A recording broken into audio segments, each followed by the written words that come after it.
গেল কয়েক দশকে চীনের সঙ্গে যুক্তরাষ্ট্রের বাণিজ্য উল্লেখযোগ্য হারে বেড়েছে। এখন তো দুই দেশের পণ্য আমদানি রপ্তানির হার অনেক।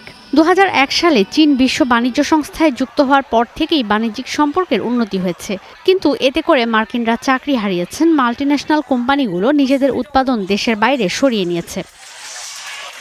উত্তেজনার শুরু হয় ২০১৮ সালে শুল্কযুদ্ধ ঘোষণার পর থেকে। জো বাইডেনও কিছু বিধিনিষেধ ধরে রাখেন পরবর্তী সময়ে। এরপর ২০২৫ সালে মার্কিন প্রেসিডেন্টের দায়িত্ব পেয়ে আবারও চীনের সঙ্গে শুল্কযুদ্ধ শুরু করেন মার্কিন প্রেসিডেন্ট ডোনাল্ড ট্রাম্প।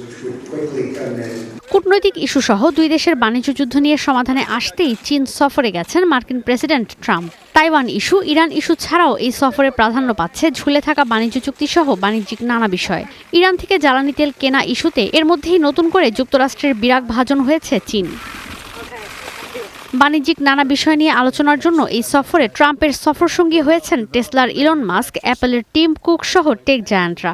এই সফরে ঘোষণা হতে পারে ৫০০ 737 ম্যাক্স যাত্রীবাহী বিমানের ক্রয়াদেশের চুক্তি। যদিও চীনের লক্ষ্য এখন মার্কিন বাজারের উপর নির্ভরতা কমানো। বিশ্বের বৃহত্তম দুই অর্থনীতি হিসেবে পরিচিত চীন ও যুক্তরাষ্ট্রের মোট অর্থনৈতিক আকার বিশ্বের ১/৩ বেশি এবং পণ্য বাণিজ্যের পরিমাণ বিশ্বের প্রায় ১/৫। এই সফর তাই এখন আন্তর্জাতিক অঙ্গনে আলোচনার অন্যতম বিষয়। গত বছর ওয়াশিংটন ও বেইজিং এক ভয়ঙ্কর বাণিজ্য যুদ্ধে জড়িয়ে পড়ে। সে সময় অনেক চীনা পণ্যের ওপর মার্কিন শুল্ক ১৪৫% পর্যন্ত ওঠে। গত অক্টোবরে দুই দেশ ১ বছরের জন্য বাণিজ্য যুদ্ধ বিরতিতে সম্মত হয়। বিশেষজ্ঞরা বলছেন, আসন্ন বৈঠকে বেইজিংয়ের প্রাথমিক লক্ষ্য হবে সেই চুক্তির মেয়াদ বাড়ানো। ঈশিতা ব্রহ্ম, স্টার নিউজ।